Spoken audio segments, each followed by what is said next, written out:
आप देख रहे हैं एसडीएम न्यूज़। मैं हूं रियाज अंसारी। इस वक्त मैं महाराष्ट्र के तारीखी शहर औरंगाबाद छत्रपति संभाजी नगर से बात कर रहा हूं। और देखिए, सबसे पहले मैं आपको बता दूं, यानी मेरे हाथ में कल का दिन का अखबार है, यानी कि पीर के दिन का अखबार है। 13 जुलाई का अखबार है। इसका नाम है इनकलाब। ये बम्बई से अखबार निकलता है और महाराष्ट्र का बल्कि हिंदुस्तान का बड़ा अखबार है। इसके अंदर एक बहुत ख़ास न्यूज़ आई है जो मैं समझता हूँ कि मुसलमानों के लिए मुनासिबत से बहुत काम की न्यूज़ है। और उसको ज़रूर जो है तो हमारे जो मुसलमानों के ज़िम्मेदारान हैं उनको इस चीज़ को समझने की ज़रूरत है कि वो न्यूज़ क्या है, कैसी है। मैं आपको बताना चाहता हूँ। रुक, अब वो न्यूज़ क्या है मैं आपको दो चार लाइन पढ़ के सुना देता, उसकी बुनियादी बातें। उसके बाद इंशाअल्लाह मैं अपनी बात रखने की कोशिश करूँगा। देखिए, उसके अंदर न्यूज़ है। ये न्यूज़ आ रही है बम्बई यानी कल्याण से आ रही है। कल्याण, किरट सुमैया का मस्जिदों में एसआईआर फॉर्म भरने का बेबुनियाद इल्ज़ाम। बीजेपी लीडर ने कहा बीएलओ मस्जिद में जाकर बांग्लादेशी मुसलमानों के नाम वोटर लिस्ट में दर्ज करा रहे हैं।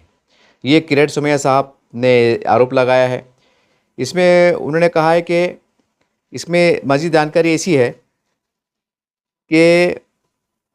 इस पस मंज़र में बीजेपी रहनुमा किरट सुमैया ने कल्याण मशरिक में बीजेपी रुकन असम्बली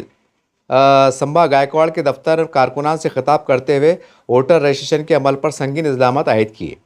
इतवार को किरट सुमैया ने कल्याण मशरिक का दौरा किया। इस मौके पर उन्होंने दावा किया कि बाज़ बूथ लेवल ऑफिसर बीएलओ मस्जिद में जाकर मुबैना तौर पर बांग्लादेशी मुस्लिम शहरियों के नाम वोटर फहरिस्त में दर्ज करा रहे हैं। इनका कहना था कि सिर्फ मुंब्रा इलाके में 40,000 से ज़ायद बांग्लादेशियों के शहरियों के नाम बतौर वोटर में शामिल किए गए हैं। उन्होंने पार्टी कारकुनान को यानी बीजेपी के कार्यकर्ताओं को उन्हें हिदायत की ऐसे नामों की निशानदेही करके उन्हें वोटर लिस्ट से हटाने के लिए कानूनी तरीका अख्तियार करे। ताहम उन्होंने अपने दावों के हक़ में कोई दस्तावेजी सबूत पेश नहीं किए। अब ये इसमें सियासी मेंबरशिप का कहना है कि इस तरह का बयान ठीक बात नहीं है, ये बहुत गलत बात है। ये सारी बात आ रही है, ये है। अब ये न्यूज़ है, ये न्यूज़ में इस तरह से बात छपी हुई है। अब सिर्फ इसको लेकर, हालांकि न्यूज़ इनकलाब पेपर में आ गई, शायद और भी अखबार में आई होंगी, लेकिन ये मैंने इसको इनकलाब में पढ़ा। और जैसा मैंने कहा कि ये न्यूज़ मुसलमानों की मुनासिबत से नज़रिए से एक बहुत काफ़ी अहमियत की हामिल न्यूज़ है। वैसे कोई नई बात नहीं है। किरट सुमैया साहब लगातार दौरे कर रहे हैं, कभी मालेगांव, कभी औरंगाबाद, कभी लातूर, जींतूर, पता नहीं कहाँ का, भिवंडी। कि यार बोगस आधार कार्ड है या बोगस जन्म प्रमाण पत्र है, बोगस राशन कार्ड है। कई तरह के उन्होंने आरोप लगाए हैं। बहुत सी बातों पे जांच चल रही है, कानून अपना काम कर रहा है, सारी बात है। लेकिन ये जो उनका एक आरोप है, जो इसमें खुले वजाहत तौर पर कहा गया है कि उन्होंने संगीन इल्ज़ामात हैं। अब इसके ऊपर जो मुस्लिम लीडरशिप है, ख़ास करके महाराष्ट्र की, और तमाम ऐसी मुस्लिम लीडरशिप जो तमाम पार्टियों से वाबस्ता रखती हैं, चाहे आप कोई भी पार्टी से रहो, और हमारे काबिल एहतराम जो मुस्लिम पर्सनल लॉ बोर्ड है, इनके तमाम जिम्मेदारान, तमाम एनजीओ, ये इनको ज़रा फ़िक्रमंद होने की ज़रूरत है। अब फ़िक्रमंद होने की क्यों ज़रूरत है कि जैसा इसमें कहा गया, इन्होंने इल्ज़ाम लगा दिया कि भाई मस्जिद में बैठ के करा रहे हैं। पहली बार तो क्या ये वाकई सही बात है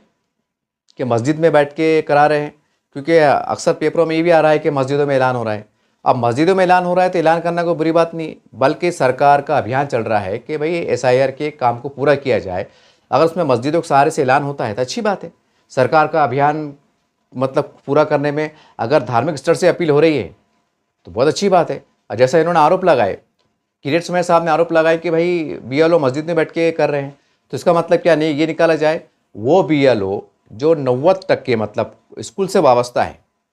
यानी स्कूल से जो टीचर लोग हैं वो कर रहे हैं। जो परमानेंट रहते हैं, जो परमानेंट सरकारी कर्मचारी रहते हैं, उनको सरकार जो होते है भरोसे के साथ जिम्मेदारी देती है। और ऐसे कर्मचारियों पर, टीचर्स पे आरोप लग रहे हैं कि भाई आप बांग्लादेशियों का नाम दर्ज करा रहे हैं मस्जिद में बैठकर, तो क्या ये सरकारी कर्मचारियों की तौहीन नहीं है, या उनके ऊपर गंभीर आरोप नहीं है, या खुद इस तरह का सवाल प्रशासन पे सवाल खड़े नहीं करता कि जो पुलिस प्रशासन है, कलेक्टर अपना एक प्रशासन है, ये तमाम बड़े बड़े अधिकारी हैं, ये रात 24 घंटे खबर जो तो ले रहे हैं कहाँ पर क्या हो रहा है, क्या नहीं हो रहा है। बीएलओ जो है तो जिलाधिकारी के संपर्क में है, वरिष्ठ अधिकारियों के संपर्क में है, तो क्या ये उसके ऊपर एक ये किरट सुमैया साहब का बयान इसके ऊपर वो नहीं होता? क्या एक पुलिस कमिश्नर साहब बोलिए, कलेक्टर साहब बोलिए, जो भी यंत्रणा काम कर रही है, क्या उसके ऊपर सीधा सवाल खड़े नहीं होता कि भाई आपकी निगरानी में सब गैर कानूनी काम चल रहे हैं? मतलब तो ऐसे निकलेगा ना मोटे अल्फाज में। तो बहरहाल ये वीडियो के अंदर सिर्फ मेरे को इतना बोलना है कि देखिए, अगर कहीं हो रहा भी होगा, क्योंकि बारिश का मौसम है। अब मसला क्या है कि कई हमारे सलम बस्तियाँ देखते हैं, खास मुसलमानों की बस्ती ख़ास तौर से, तो यहाँ पर 3-4 जगह ऐसी होती हैं जो बड़ी कुशादा पाई जाती है, जहाँ पर मतलब कुछ सरकारी अभियान चलते हैं। एग्ज़ाम्पल, अगर चुनाव आ जाते आमदार के, खासदार के, महानगर पालिका के, तो पोलिंग बूथ कहाँ बनाए जाते? पोलिंग बूथ जो है तो ज़्यादातर सरकारी स्कूल को बनाए जाते, या इमरजेंसी में कोई फंक्शन हॉल को इमरजेंसी में उसको यूज़ किया जाता, अगर गुंजाइश रही तो, या कोई हॉस्पिटल का बड़ा हिस्सा रहता वहाँ पर यूज़ किया जाता, बाजू में कहीं भी इमारत कुछ रूम खाली रहते तो, मतलब सरकारी जगहों पे जो है तो ये इस्तेमाल किया जाता पोलिंग बूथ, यानी वोटिंग कहते हैं। अब सवाल ये है कि भाई इसके और झोपड़पट्टियों में क्या होता है कि भाई ये चीज़ खाली रहती, लेकिन मान लीजिए कि भाई अभी स्कूल खाली नहीं है, स्कूल चल रहे हैं, कॉलेज भी खाली नहीं है, और कोई सरकारी जो यंत्रणा रहती है, मतलब इदारे, वो भी खाली नहीं है। तब सवाल ये है कि कहाँ जाए। अब झोपड़पट्टी में घर छोटे छोटे होते हैं, झोपड़पट्टी में जो है तो यानी 6x6 के 8x में जो है तो 4-5 लोग रहते हैं, मालूम से बना के रहते हैं। अब सवाल ये BLO घर में बैठेंगे कैसा, उनका सर्वे करेंगे कैसा, ये सारी बातें। अब इसमें आखिरी स्टेप ये बच जाता है, अगर हमारे हिंदू इलाका है, हिंदू भाई का इलाका है, अगर वहाँ कंजेस्टेड मामला है तो मंदिर के परिसर में बैठ के कर सकते हैं कि वहाँ पर अगर हिंदू आबादी है तो वो आके अपना सर्वे करा ले जो भी है, या अगर मुसलमानों की आबादी है तो वो मस्जिद में बैठ के करा ले, एक सहूलत के नज़रिए से। और इसमें कोई बुरी बात नहीं है। अब सवाल ये है कि जैसा इसमें कहा गया कि बांग्लादेशी वोटर को भर्ती कर रहे हैं, तो इसका मतलब ये हुआ कि मतलब जो कलेक्टर के अंडर में जो लोग काम कर रहे हैं, तो मतलब ये सरकार के वफादार कम, सरकार के मतलब वो नहीं है, और ये क्या देश के खिलाफ काम कर रहे हैं? क्या इनको सरकार का कोई डर नहीं है? अरे भाई, जब नाम दाड़े होंगे तो ऐसे नहीं दाड़े होंगे कि लाओ है मोहम्मद रफ़ीक, अब्दुल रहीम, डाल दो डाल दो डाल दो डाल दो, कोई डॉक्यूमेंट नहीं, कुछ नहीं कुछ नहीं कुछ नहीं। उनके नाम फ़ोटो आए हुए हैं, 2002 की यादी में नाम है, वो उसको फिलअप करके दे रहे हैं। अगर उसमें कोई गलती निकलती है या उनको शक के दायरे में डाला जाता है तो जाहिर सी बात है उनके बाद में कुछ पूछताछ होंगी कि भाई तुम्हारा डॉक्यूमेंट बताओ, TC बताओ, या तुम्हारा जो भी है जिसमें बताओ कि तुम्हारा नाम सही होता है, ये है जो भी है, ये उसकी कानूनी प्रक्रिया का कैसा रहेगा। तो इसमें इस तरह का आरोप लगाना कि कहाँ तक सही है। अगर इस मौके पर मुसलमानों को जिम्मेदार अगर खामोश रह गए, चलो भाई चल रहा है, बोलने तो क्या फ़र्क पड़ता है, तो हो सकता है कि फिर ये कल को ऐसा हो जाएगा कि भाई हम ये SIR को नहीं मानते। क्योंकि ये मैं इसलिए कह रहा हूँ क्योंकि जो आज का माहौल चल रहा है, कुछ माहौल ऐसा चल रहा है कि भाई जैसा अगर आपको मजहबी नज़रिए से देखा जाए कि भाई 200 साल की दरगाह पुरानी है, क्या है, कागज़ पत्थर तोड़ डालो, यानी कि मजहबी मामलात के अंदर जो है तो इतनी सख्त कार्रवाई हो रही है, ये तो उसके मुकाबले में चिल्लर बात है, ये तो छोटी सी बात है कि भाई मस्जिद में बैठ के, अगर खुदा न खास्ता कहीं वाकई मस्जिद के सहन में बैठ के कर रहे होंगे, तो क्या ये जो मस्जिद में बैठ के सहन में अगर करे, जो भी करे, अगर बायदा अगर ऐसा हो रहा होगा, एग्जाम्पल मैं देना चाहूँगा, तो क्या इसका मतलब क्या वो रद्द कर दिए जाएंगे? अगर रद्द कर दी जाएंगे, सवाल ये फिर जो BLO सरकारी कर्मचारी है, क्या उन्हें भी सस्पेंड कर दिया जाएगा? क्या उनसे मतलब जांच बातचीत नहीं की जाएंगी? ये सारे बातें ऐसे हैं कि इसमें सवाल पे सवाल खड़े हो रहे हैं, और ये एक तरह के हमारे प्रशासन के ऊपर एक उंगली उठाना, प्रशासन को खुद अपने आप पे शक के दायरे में लाना, ये गलत बात है। हाँ, किरण सिंह साहब के बाद अगर कोई वाकई ठोस जानकारी है तो उनका फ़र्ज़ है एक नागरिक होने के नाते, एक देशभक्त होने के नाते, तो सीधा पुलिस कमिश्नर के पास जाएं, कागज़ ले जाएं, एप्लीकेशन टाइप करें, डॉक्यूमेंट हवाले करें और क़ानून के ज़रिए से काम कराएं। ये है कानूनी तरीका। लेकिन जो सरकारी यंत्रणा काम कर रही है, पहले तो इतने परेशानी को हाल चढ़ रहे हैं कि बारिश आ रही है, तूफ़ान आ रहे हैं, पता नहीं कैसे उस हालात में फिर भी टीचर्स BLO जो है तो पढ़ा के जो अपना ड्यूटी अंजाम दे रहे हैं, उसके अंदर इस तरह का मानसिक दबाव डाल देना या उनकी मानसिकता भंग कर देना, क्या ये गलत बात नहीं है? क्या ये कानून के दायरे में नहीं आती? ये सारी जांच का विषय है। बहरहाल मुसलमानों को चाहिए कि इसके ऊपर जो है तो आप गंभीरता से लें, और अगर कहीं वाकई ऐसे हालात है कि भाई क्या अरबी मदरसा रहता या मस्जिद रहती, मतलब कोई बैठने को जगह नहीं है, लोग ज़्यादा आ गए, भीड़ की भीड़ है, बारिश का मौसम है, अगर बाहर भीड़ रहेंगे तो भीग जाएंगे, उनके हाथ में कागज़ रहते, गरीबों के पास ज़्यादा साधन रहता नहीं, मान लीजिए गरीब भीड़ लगा खड़े हुए और अचानक बारिश आ गई, उनके कागज़ भीग गए, फट गए, तो उसका जिम्मेदार कौन? उसको हम कैसे हैंडल करेंगे? तो बोले का मतलब ये है कि ऐसे हालत में मेरी अपनी ज़ाती तौर से एक राय है कि इसके ऊपर तो सबसे पहले तमाम जिम्मेदारों को जो है तो सरकार से बात करना चाहिए, अपने अपने इलाक़ों के पुलिस कमिश्नर साहब से बात करना चाहिए कि साहब आप भी नज़र बनाए रखें, कि कानून के हिसाब से कानून भी नज़र रखता है ना, मैं क्या सही चल रहा है क्या गलत चल रहा है। और अगर मान लो कि ऐसी हालात है कि गुंजान आबादी है और वहाँ बैठने को जगह नहीं, कुछ नहीं, और ऐसे हालात में अगर वहाँ कोई मदरसा है या मस्जिद है या कोई दरगाह का शरीफ का आस्थाना है, रहता ना दरगाह शरीफ का आस्थाना बाहर रहता, वहाँ अगर मंडप डाल के बैठ रहे हैं, तो इसका मतलब ये नहीं कि दरगाह के आस्थाने बैठ के जो तो मंगल शरीफ नाम पर, बल्कि तो मैं ज़ाती तौर से मशवरा दूंगा कि जहाँ जहाँ पर ऐसी परिस्थिति पाई जा रही है कि हालात जगह के उठने के बैठने के या इत्मीनान से कुछ जगह नहीं है, और ऐसी हालात में वहाँ पर दरगाह शरीफ बोलिए, मस्जिद बोलो, मदरसा, अगर वहाँ जगह है तो बाज़ाब्ता तहरीरी तौर से वहाँ के ज़िला कलेक्टर साहब को, पुलिस कमिश्नर साहब को, निवारण निकायों को बाज़ाब्ता दे, ये निवेदन देगा साहब यहाँ पर जगह की कमी है, इस वास्ते हम यहाँ पर ले रहे हैं, और ये खाली आपकी माहिती के लिए दे रहे हैं, ताकि जो पेपर में छप रहा है कि मस्जिदों में बैठकर या कहीं बैठकर जो है तो ये काम चल रहा है, तो ये आपकी निगरानी में बात रहे, आपके ध्यान में बात रहे, आपके इल्म में बात रहे। इस तरह की एक लेटर, एक माहिती के लिए, एक इत्मीनान के लिए, जहाँ जहाँ भी अगर ऐसी कोई मुसीबत के मामले आ रहे होंगे जगह के उठने के बैठने के, तो ऐसी सूरत में जो है तो पुलिस कमिश्नर साहब को, ज़िला कलेक्टर साहब को जो है तो बाज़ाब्ता वहाँ के ज़िम्मेदार, चाहे औरंगाबाद हो या जालना हो, नांदेड़ हो, परभनी हो, मुंबई हो, जहाँ भी हो, अगर ऐसी सूरत हाल पाई जा रही होंगी तो वहाँ के ज़िम्मेदार, वहाँ के मुसलमानों को चाहिए कि जैसे वहाँ के नगर सेवक बोलिए, कोई पार्टी के ज़िम्मेदार कहिए, कांग्रेस कहिए, राष्ट्रवादी कहिए, या जो भी कहिए, जो पार्टी के जो आम जो है,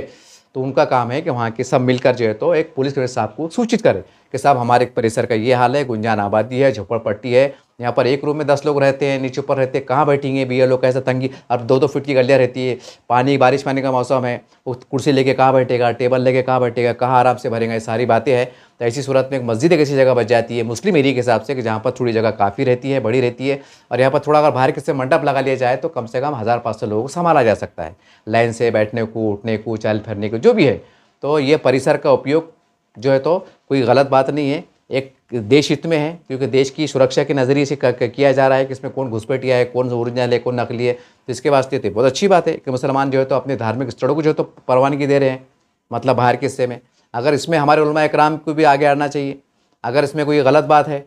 अगर ये गलत बात होंगी तो भाई उनको भी जो है तो इसके बारे में जो है तो बात करना चाहिए कि भाई हम पे आरोप लग रहे हैं। अगर कहीं सही बात होंगी कि भाई मजबूरी में हालत में दिया जा रहा होगा, तो उनका काम है कि लेटर पैड के ऊपर जो है तो हमारे वहाँ के संबंधित पीआई साहब बोलिए, पुलिस कमिश्नर साहब इनको सूचित करें कि साहब ये एक मजबूरी है और हम सरकार की अभियान की कार्रवाई का हिस्सा बन रहे हैं, हम सरकार के अभियान की मदद कर रहे हैं। और हम मदद करना कौन सी बुरी बात है। हम अक्सर देखते हैं कि भाई कई पोलियो डोज के अभियान चलते हैं। अक्सर हमने देखा, इससे पहले 4-5 साल पहले की बात है, कुंभ का मेला भगदड़ हुई थी, तो वहाँ के मुसलमानों ने जो तो हमारे हिंदू भाइयों की, यात्रियों के लिए, श्रद्धालुओं के लिए तो मदरसे खोल दिए थे, मस्जिदें खोल दी थे कि भाई श्रद्धालुओं को तकलीफ ना हो। वो क्यों खोले थे? एक वो तो एक इंसानियत का काम था, ये तो देशभक्ति का काम है। ये तो वो काम है कि जिसमें हम ये तलाश रहे हैं कि कौन अपना है, कौन पराया है। तो इसके अंदर तो आपने वेलकम करना चाहिए, सराहना करना चाहिए। जब कोविड के अंदर, जब कोरोना चल रहा था, तो मस्जिदों के मतलब ज़रिए सेंटर बनाया गया, लोग खाना खिलाया गया, मुसलमानों ने इतनी मदद की, जब सरकार ने तारीफ़ की कि मुसलमान ने बहुत अच्छा काम किया। और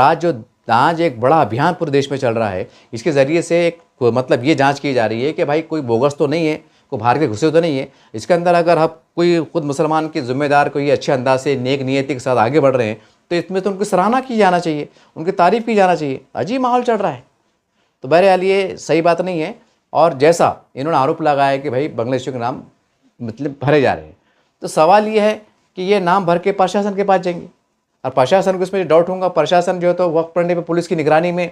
जो है तो इसका निरीक्षण करेंगे या जायज़ा लेंगे, या उनको सेंटर बुलाएंगे कि भाई आपने डॉक्यूमेंट लेके आओ। तो जब काम सब कानून से होने वाला है, तो इसमें इस तरह की बात को फैलाना, इस तरह की बात को पेश करना कहाँ तक सही है, ये एक जाँच का विषय है। बहरहाल क्योंकि अभी अगर आपने इसके ऊपर ऑब्जेक्शन नहीं लिया, तो भाई हो सकता है कि कल आने वाले वक्तों में कुछ भी आरोप लग सकते हैं कि मदरसे के बाहर खड़े रहते हैं। आपको कई ऐसा देखने में आया, मान लीजिए कि मस्जिद के बाहर अगर थोड़ा कहीं बैठ के टेबल लगा के, तो भैया ये इस्लामी लगाने कम नहीं करेंगे कि मस्जिद के दीवार बोले तो मस्जिद में छुआ, कुछ भी हो सकता है। तो इसके बारे में वो किया जाए, बल्कि ये किया जाए कि जहाँ पर अगर धार्मिक स्थल को मजबूरी की हालत में, अगर मजबूरी की हालत में इस्तेमाल करने की नौबत आ रही है या आना चाहिए, जिससे अगर आसानी होती है, तो उलमा इकराम मशवरा करें। अब बाज़ाब्ता इसका लेटर जो है तो कलेक्टर साहब को पेश करे, निगरानी अधिकारी को पेश करे, यहाँ तक कि पुलिस कमिश्नर पेश करे कि साहब हमारे महल्ले जात के अंदर जो है तो घर छोटे छोटे हैं, तंगलियाँ है, और लोगों में कहाँ बैठने आने यानी परेशानी हो रही है। तो लिहाजा हम एक, हमारे पास एक अरबी मदरसा है जहाँ जो 100 का रहता है ना, बड़ा हॉल रहता है, जहाँ पर मतलब एनी टाइम 200-300 बच्चे बैठ जाते, तो उसमें आराम से जो है तो लोग नंबर लगा के, चिपक के, खड़े रह के, बैठ के जो है तो आराम से फॉर्म भर सकते। छाया 100 भी रहती है, छाया भी रहता, ऊपर से बारिश पानी का मौसम रहता, किसका कागज़ नहीं बिकते, कोई लोग नहीं बिकते, कर्मचारियों को काम करने में आसानी होती है, ये सारी बात है। तो हम उसकी एहतियात के तौर पर उसको सूचना दें और उसकी ओसी भी रखें कि भाई हमने कोई मस्जिद का अगर इस्तेमाल कर रहे हैं या कोई अरबी मदरसा का मैदान का हिस्सा रहता है या मस्जिद का बाहर का हिस्सा रहता है या कोई या दरगाह के पास का हिस्सा रहता है, ये एहतियाती तौर पर कह रहा हूँ। अगर ऐसी नौबत आ रही होंगी तो हम जो है तो अगर इसकी इस्तेमाल करना चाह रहे होंगे ताकि लोगों को बैठने को, आने को या बैठने को आसानी हो जाए और उनका काम आसानी हो जाए, क्योंकि सरकारी अभियान है। तो ऐसी सूरत में ऐसा बयान आने के बाद एक अफवाह कह सकते हैं, इस्लाम तराशी का इस्लाम छपने के बाद मुसलमानों के तमाम महाराष्ट्र के ज़िम्मेदारों को चाहिए कि जहाँ पर ऐसी सूरत हाल होंगी वहाँ के पुलिस कमिश्नर साहब को, कलेक्टर साहब को, विभागीय आयुक्त को जो है तो आप बाज़ाब्ता रेटिंग में दे, बाज़ाब्ता उसी ले कि साहब हमने हमारे पास ऐसी ऐसी सूरत हाल है और हम मजबूरी के अंदर ही कर रहे हैं, आप कभी भी दौरा कर सकते हैं, लोगों से चेक कर सकते हैं। ये एहतियात करना ज़रूरी है, वरना खुदा न खास्ता फिर कुछ भी आरोप लगेंगे, कुछ भी। क्योंकि मस्जिदों में हम ऐलान कर रहे हैं, लगातार मस्जिदों में कर रहे हैं, तो मस्जिदों को ऐलान करने से ऐसा लग रहा है कि मस्जिदों के जरिए से काम हो रहा है। अब देखिए, अफवाह कुछ भी फैल सकती है, इस्लाम कुछ भी लग सकता है,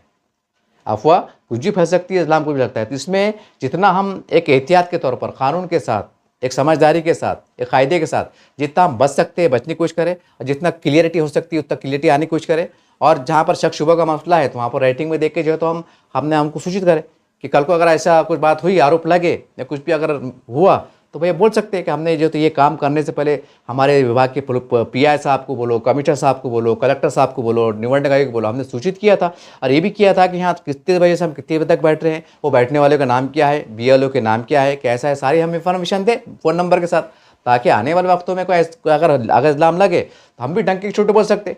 कि भाई हमने तो हमारे पीआई साहब को, कमिश्नर साहब को, कलेक्टर साहब को उनके नाम के साथ, टाइम टेबल के साथ, कि कौन काम करने वाले हैं, कितने कर्मचारी बैठने वाले, उसकी यादी के साथ हमने सूचित किया था, बीएलओ के साथ, बीएलए के साथ पूरा हमने दिया था। तब इसमें गलत क्या है?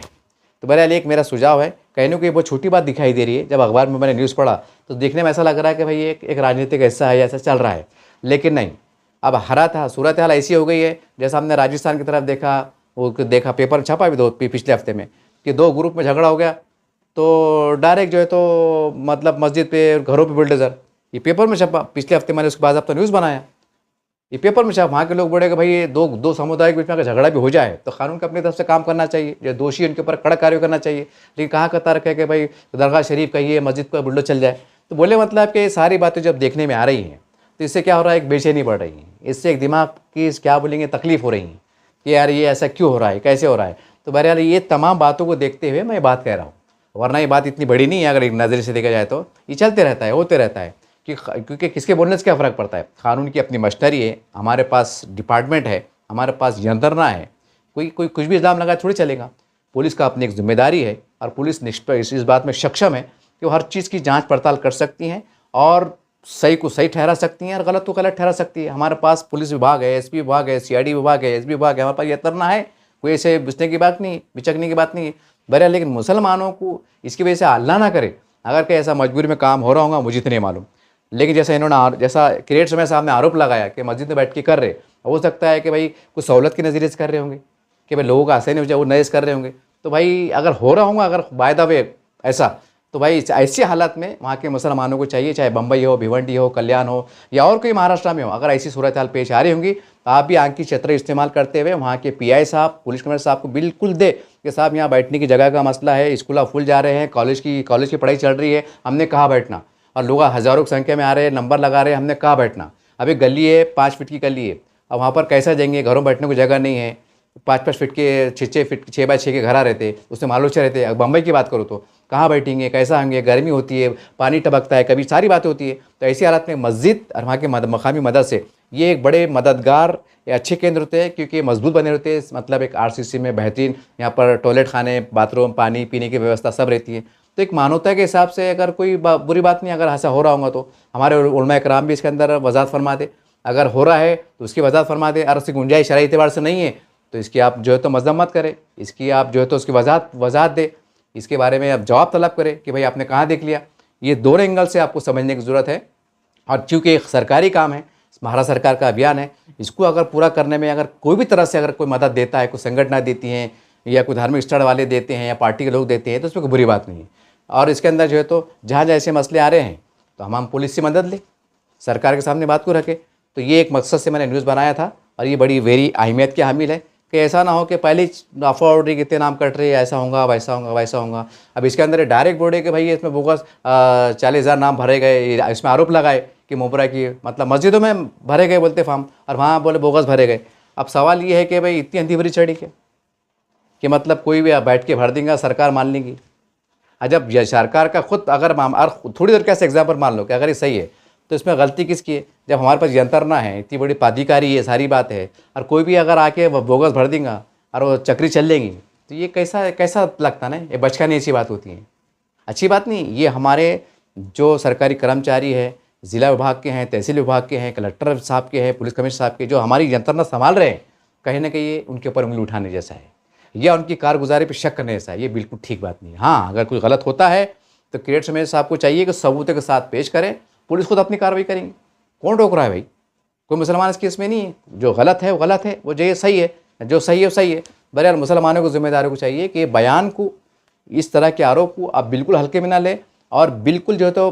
पुलिस कमिश्नर साहब से, सरकार से सख्त अच्छे अंदाज से नुमाइंदगी करें और मौसर करें कि साहब इसके ऊपर रोक लगाई जाए। ये अच्छी बात नहीं है। अगर कहीं ऐसा हो रहा भी है तो सरकार तो सब कर्मचारी BLO तो आपके हैं, वो सरकारी कर्मचारी है, वो हमारी सुनेंगे कि आपकी सुनेंगे? उनको अपनी नौकरी प्यारी है कि नहीं? ये सारी बातें हैं। ये सारी बातों को आपको वहाँ के संबंधित अधिकारी को, चाहे पुलिस विभाग की हो, जिला कलेक्टर की हो, उनके सामने रखना ज़रूरी है और मीडिया में आके बात करना ज़रूरी है और सोशल मीडिया इस्तेमाल करके अंदर इसकी वजाहत देना ज़रूरी है, ताकि कहीं ऐसा ना हो जाए। मसला क्या है इसके अंदर कि भाई जैसा इन्होंने बयान दी है, अब खैर उर्दू अखबार में आया तो हम मुसलमानों ने पढ़ लिए, अभी मराठी अखबार में छपा होगा। अब मराठी पढ़ेंगे तो भाई क्या लग रहा है कि भाई पहले बूढ़े के मदरसे और मस्जिद जो तो आतंकवादी को अड्डे, यहाँ पर आतंकवाद की तालीम दी जाती है, इस तरह के आरोप लग रहे हैं। चंद तो तंग नज़र है, फ़िरका परस्त ज़हनियत को आरोप लग रहे हैं। तो फिर भी जब ये आरोप लग रहे हैं और खुल्ला इसके आड़ में बहुत सी कार्रवाई चल रही है, तो फिर हमारे बिरादरान वतन हिंदू भाई को ये भी पैगाम जा रहा होगा, चले जाएंगे गलती से, एक मिसगाइड हो जाएगा कि यार मस्जिदों में जो है तो चढ़ रहा, मतलब बैठ के कर रहे, इसका मतलब बहुत बड़ा कुछ स्कैंडल चढ़ा होगा, जबकि सरकार की यंत्रणा काम कर रही है। तो इसके नज़रिए से इसको, इसकी हसासियत को, इसकी अहमियत को सीरियस लेना बहुत ज़रूरी है। तो मुसलमानों की जितनी भी पॉलिटिकल लीडर्स है, ये आपकी अखलाकी जवाबदारी है, इसका संज्ञान ले, इसकी जांच तक जाएं, इसकी जड़ तक जाएं, वहाँ के लोगों से राब्ता कायम करें, वहाँ के ज़िम्मेदारों से राब्ता कायम करें और इसके बारे में अपने अपने पुलिस विभाग के जो है तो एक अच्छे अंदाज से निवेदन दें कि भाई ये ठीक बात नहीं है। अगर कहीं मजबूरी में ऐसा हो भी रहा होगा, खुदा ना खुदा, मुझे तो नहीं मालूम, तो उस सूरत में जो है तो हम इसके बारे में, क्योंकि मज़हबी जगह का इस्तेमाल कर रहे हैं हम एक नेक नियति के साथ, ये उलमा इकराम के मशवरे से, तो उस सूरत में अगर हो रहा होगा तो उस सूरत में हम पुलिस कमिश्नर साहब को निवेदन दें कि साहब हमारी एरिया के हालात की मजबूरी से हम यहाँ काम करने पे मजबूर है और हम ये एक माहिती के तौर पे आपको दे रहे हैं, ताकि कोई ऐसा ना करे कि भाई पता नहीं क्या चल रहा है। तो बहरहाल एक बात थी, एक पैगाम था, सोचा कि बात कहने को छोटी दिख रही थी, लेकिन जब मैंने इसकी गहराई में गया तो इसके ऊपर बहुत सी बुरे असरात मैंने मुरतब होते हुए देखा। तो एक एहतियात के तौर पर मैंने कहा हूँ, एक अच्छे नागरिक के तौर पर मैंने कहा हूँ और ख़ासकर मुसलमानों से, इसके ज़िम्मेदारों से अपील है, इसके बारे में आप आगे बढ़ें और इसके बारे में और बेहतर तरीके से हम क्या निवेदन दे सकते हैं, सरकारी मशवरे से हम क्या बात कर सकते हैं, मुतल्लिक़ा ज़िम्मेदाराना अफसरान से हम क्या बात कर सकते हैं, कैसा डिसिप्लिन के साथ, एक तालमेल के साथ हम आगे बढ़ सकते हैं और सरकार के अभियान को हम पूरा कामयाब कैसे बना सकते हैं, इसकी हम कोशिश करें। ठीक है, देखते रहिए आप SDM न्यूज़ चैनल। जय हिंद, जय महाराष्ट्र।